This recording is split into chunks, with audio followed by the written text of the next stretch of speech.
अस्सलाम वालेकुम, मैं हूं रिजवान अशरफ। इमरान खान का खिलाड़ी सुहेल अफरीदी बड़ी ज़बरदस्त तरीके से अपनी इनिंग्स शुरू कर चुका है। और ये वो इनिंग्स है जो कि इमरान खान ने कहा था कि आपने हर सूरत में तहरीक चलानी है, जद्दोजहद करनी है। और इस जद्दोजहद का जो सबसे अहम पहलू है वो है सड़कों पर आने का। और सुहेल अफरीदी ने जिस तरीके से पहले पंजाब का रुख किया, उसके बाद सिंध का रुख किया, अब इसके अंदर दो तीन चीज़ें सामने आई बहुत दिलचस्प। मामला बड़ा इस वक्त दिलचस्प हो गया है। दो तीन चीज़ें, एक तो ये कि यह तहरीक अब किस लेवल पर जाएगी। पीटीआई की सपोर्ट के साथ तहरीक तहफ़्फ़ुज़ आईन पाकिस्तान और पीटीआई।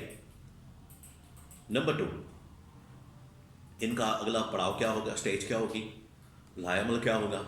नंबर 3, एक कंपैरिजन। बहुत सारे सहाबियों ने इसके ऊपर कंपैरिजन किया कि पंजाब के अंदर कैसे इनको वेलकम किया गया, सुहेल अफरीदी को, और उसके बाद सिंध के अंदर इनको किस तरह से वेलकम किया गया। ये कंपैरिजन किया जा रहा है। और चौथा सबसे अहम तरीन पॉइंट कि इसको डीरेल करने के लिए, सबटाज करने के लिए कौन कौन सी ताकतें सरगर्म हैं, कौन कौन इसको सबटाज करना चाहता है, इसके बारे में बड़ी अहम तरीन मालूमात मेरे पास मौजूद है। 3-4 बहुत अहम तरीन खबरें हैं, एक एक करके मैं आपके साथ शेयर करता हूँ। सबसे पहले मैं आपको ये बताऊँ कि सुहेल अफरीदी जो कि पंजाब के बाद उन्होंने सिंध का रुख किया और सिंध के अंदर उन्होंने पड़ाव डाला। पहले तो इस्लामाबाद से निकले, इस्लामाबाद के अंदर उनकी 1-2 फ्लाइट्स को कैंसिल किया गया।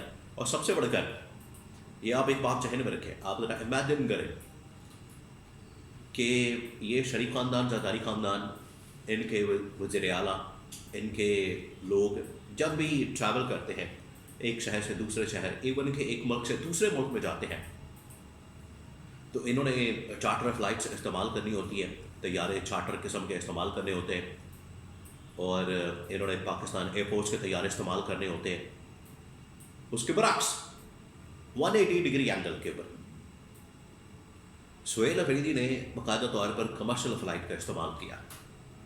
कोई उसने चार्टर प्लेन नहीं, चार्टर तैयारा नहीं, कोई एयरफोर्स का तैयारा नहीं, कोई अपना तैयारा नहीं, कोई चीफ मिनिस्टर का, कोई खैबर पख्तूनख्वा की गवर्नमेंट का कोई खर्चा पानी नहीं। स्ट्रेट अवे अपने जेब से पैसा खर्च करके कमर्शियल फ़्लाइट के ऊपर इस्लामाबाद से कराची पहुँचे। कराची जैसे पहुँचे तो वहाँ पर बहुत बड़ी तादाद में लोगों ने उनका इस्तकबाल किया। पहले वहाँ पर लोग मौजूद थे, पहले वहाँ पर लोग आए हुए थे, इकट्ठे थे, जमा थे। और सबसे बढ़कर लोगों का जो इस्तकबाल था वो तो बड़ा ज़बरदस्त था। उसके अंदर उन्होंने बड़ा ज़बरदस्त वेलकम किया। नंबर 2, सिंध गवर्नमेंट ने बाकायदा तौर पर ऑफिशियली सुहेल अफरीदी को वहाँ पर रिसीव किया, सिंध गवर्नमेंट ने। और सिंध गवर्नमेंट के इंतहाई अहम तरीन वज़ीर सईद खानी वो वहाँ पर आए इस्तकबाल करने के लिए। उन्होंने वहाँ पर टोपी पहनाई, सिंधी टोपी जो होती है, और सिंधी अजरक वो पहनाई। तो इसके ऊपर सुहेल अफरीदी ने भी उनका शुक्रिया अदा किया, पीटीआई ने भी उनका शुक्रिया अदा किया, क्योंकि इससे पहले मेयर कराची मुर्तज़ा वहाब वो भी ये कह चुके थे कि सिंध के अंदर वो आएंगे तो हम उन्हें इस्तकबाल करेंगे, उनका वेलकम करेंगे, उनके बर्गर खिलाएंगे, बिरयानी खिलाएंगे कराची की। तो इस्तकबाल तो उन्होंने किया।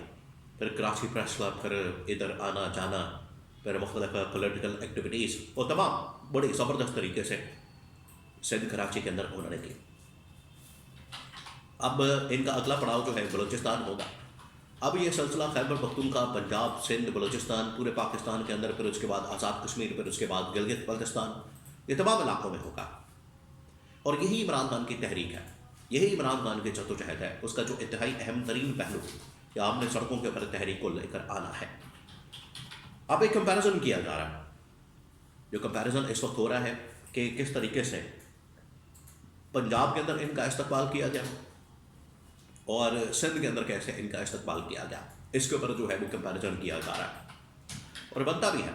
उसकी वजह यह है कि आप ज़रा अंदाज़ा करें कि ये पॉलिटिकल जमातें, सियासी जमातें एक दूसरे को स्पेस नहीं देंगी और आला कार बनकर किसी के एस्टैब्लिशमेंट के या किसी और के ऑपरेट करेंगी तो फिर सियासत तो दफन हो जाएगी, जमहूरियत तो ख़त्म हो जाएगी। और ये जमहूरियत के चैंपियन अलमबरदार अगर बनते हैं तो इनको जमहूरी रवैया अपनाने की ज़रूरत है।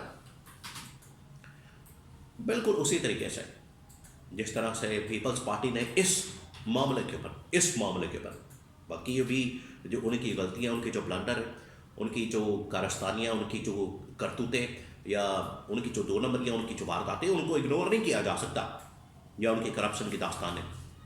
लेकिन कम से कम वेलकम के मामले के ऊपर उन्होंने बड़ा ज़बरदस्त इस्तकबाल किया। अब पंजाब के अंदर पता नहीं क्या मसला हुआ, पंजाब के अंदर पता नहीं क्या तकलीफ हुई। पंजाब गवर्नमेंट ने जिस तरीके से कभी उनके ऊपर पहले रुकावटें रास्ते में, सड़कें बंद करना, रोड ब्लॉक करना और उनको सिक्योरिटी ना देना, फिर पंजाब के अंदर दाखिल होते साथ ही उनके ऊपर छापे, गिरफ्तारियाँ, पकड़ दकड़, और फिर घटिया किस्म की बयानबाजी करना कि चर्सी आ गए, चर्स लेकर आ रहे हैं, या फिर वो जंगली आ गए हैं, या ये लाहौर देखने आए हैं, पता नहीं यूरोप देखने आए हैं। इस तरह की बड़ी बातें की गई, बड़ा तंज किया गया और इनके ऊपर बड़ा हमला किया गया। आगे से फिर केपी ने भी, उनके लोगों ने भी हमला किया, फिर बड़ी तूत खरार हुई, इसके ऊपर तू मैमा हुई। लेकिन ये भी नहीं होना चाहिए था। अगर इसको पंजाब गवर्नमेंट अगर सही तरीके से हैंडल कर लेती तो इनकी अपनी ही इज्जत के अंदर इजाफा होता, लेकिन इन्होंने नहीं ऐसा किया। अब जो सिंध गवर्नमेंट ने किया वो उसको पूरे पाकिस्तान के अंदर अप्रिशिएट किया जा रहा है। अब सुहेल अफरीदी ने जो काम किया है इसको जहन में रखते हुए इनको आगे बढ़ने की ज़रूरत है। अब सैबोटाज करने के लिए, इसको डीरेल करने के लिए बहुत हटकड़े इस्तेमाल किए जाएंगे। लिहाजा ये अब सुहेल अफरीदी और पूरी पीटीआई को ये मोमेंटम इन्होंने बड़ा ज़बरदस्त बिल्डअप किया, चार्ज किया, लोगों को मोबिलाइज किया। इसको कंटिन्यू करना चाहिए, बजाय इसके कि ये किसी स्टेज के ऊपर रुक जाए और इसके ऊपर कोई मुज़ाकरात, बातचीत, डायलॉग, टेबल टॉक, बाकी चीज़ें। तो पॉलिटिकली इमरान खान की जो चॉइस थी, इमरान खान का जो इंतखाब था, इमरान खान ने जिस शख्स को मंतखब किया उसने बड़ा ज़बरदस्त तरीके से काम किया है ग्राउंड के ऊपर। यही फ़र्क नज़र आ रहा है। इससे पहले अली अमीन गन्नापुर की क़यादत में और सुहेल अफरीदी की क़यादत में एक यंग एनर्जेटिक नौजवान किस्म का, उसकी टीम भी वैसे, तो पॉलिटिकली बड़ा ज़बरदस्त काम कर रहे हैं। और ये पीटीआई के अंदर जिस तरीके से एक लाएमल तैयार किया गया, इसको हमने जारी और सारी रखा है, ना सिर्फ ये खैबर पख्तूनख्वा के अंदर बल्कि पंजाब, सिंध, बलूचिस्तान, इस्लामाबाद, गिलगित बल्तिस्तान और आज़ाद कश्मीर। तो इन्हें इसी तरह से कंटिन्यू करना चाहिए। यही वाहिद रास्ता है, ऑप्शन है पॉलिटिकली पुरअमन अंदाज में अपना एहतजाज, अपना प्रोटेस्ट, लोगों को मोबिलाइज करना, मोमेंटम बिल्डअप करना। यही वाहिद पॉलिटिकल एक्टिविटीज़ करके ही ये अपने आप को, अपनी धाक को बिठा सकते हैं, साबित कर सकते हैं।